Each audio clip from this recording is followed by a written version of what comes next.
Unit 4, Learning Target Number 4. Identify and label quadrants of the coordinate plane by number and sign combination. Probably most of you have never heard the word coordinate plane. That's what we're going to be talking about right now. The coordinate plane is a way to organize numbers. It's a way that we look at the number line. If you notice here, we have two different number lines, one going up and down, one going left and right. And that allows us to do cool things. Some of those cool things are like playing checkers and playing chess and playing the game of Go.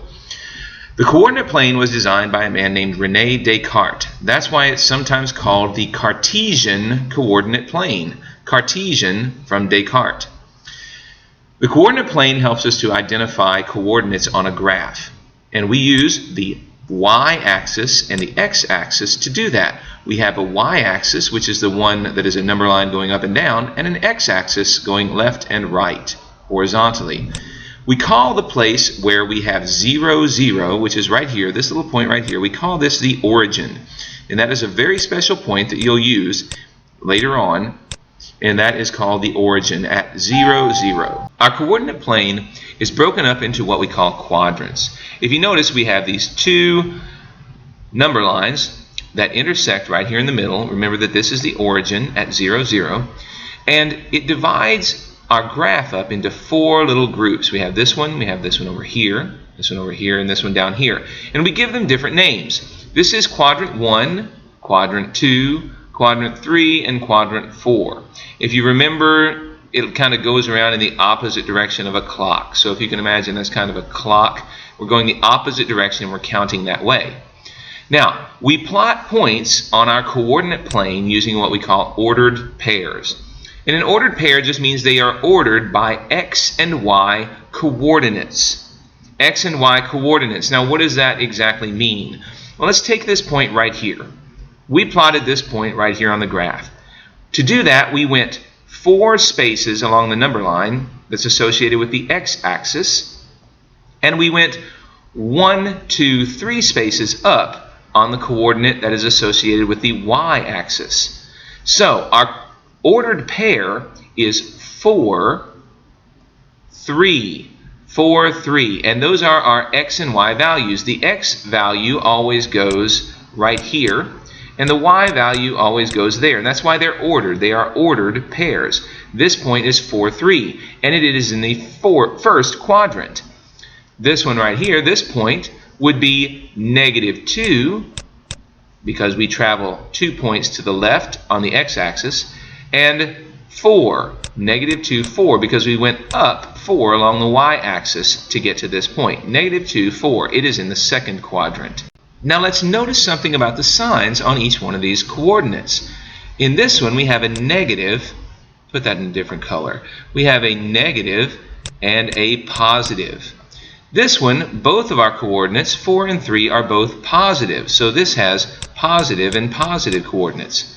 These, if I was to plot a point here, this would be -1, -1. So our x value would be -1 and our y value would be -1. So it has negative coordinates.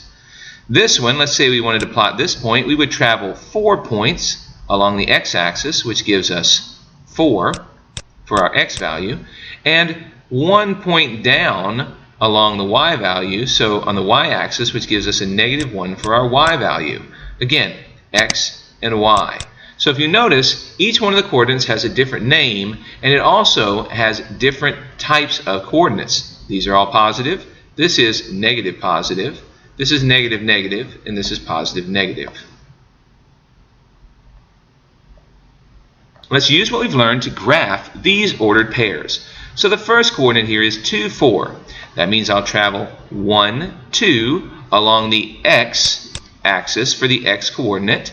So we'll go to the number 2 here, and then I'll go up 4, 1, 2, 3, 4, along the y-axis, which gives me my y coordinate. So that will give me 2, 4, right there, 2, 4, and I'll label them. How about 0, 0? Well, we remember that's pretty special. We go nowhere on the x-axis, and we go nowhere on the y-axis, and we stay right here, and that is 0, 0, also known as the origin. That's right. Now, last, let's graph 4, -2. We travel 1, 2, 3, 4 for our x coordinate, 4 along the x-axis.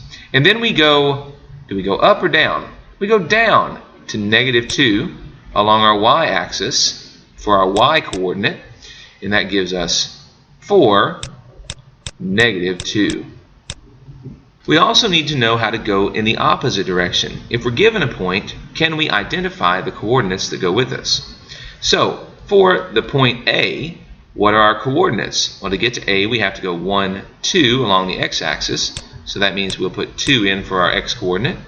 And we have to go 1, 2, 3 up for our y-axis. So that means our coordinates are 2, 3, x and y. For B, we have to actually go to the left. So we're going into the second quadrant here, the second quadrant. And we're going to go -1.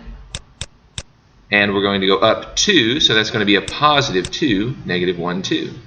For C, again, we have to go to the left, so we're going negative along the x-axis, which gives us -3 for our coordinate.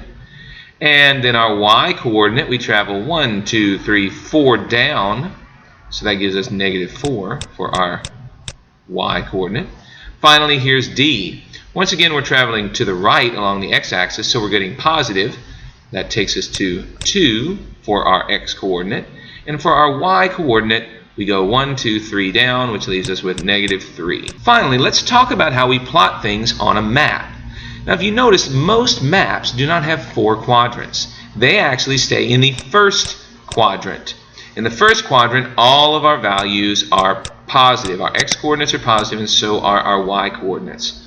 So well, first off, how many quadrants do you see in this graph? You only see 1. 2, what are the coordinates for the following? We want to find Golden Hills on our map. So where do we travel along our x-axis? We travel to D to get to Golden Hills, so our coordinate will be D along the x-axis. It's our x-axis. And then we travel up 2 on our y-axis, so we get D2. If you ever played Battleship, this is kind of like sinking your battleship.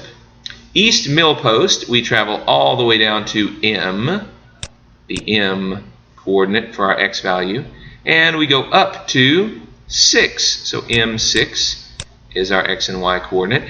Finally, Wildwood State Park, we go over to E on the x-axis for our x coordinate, and we go up to 6 for our y coordinate, so E6.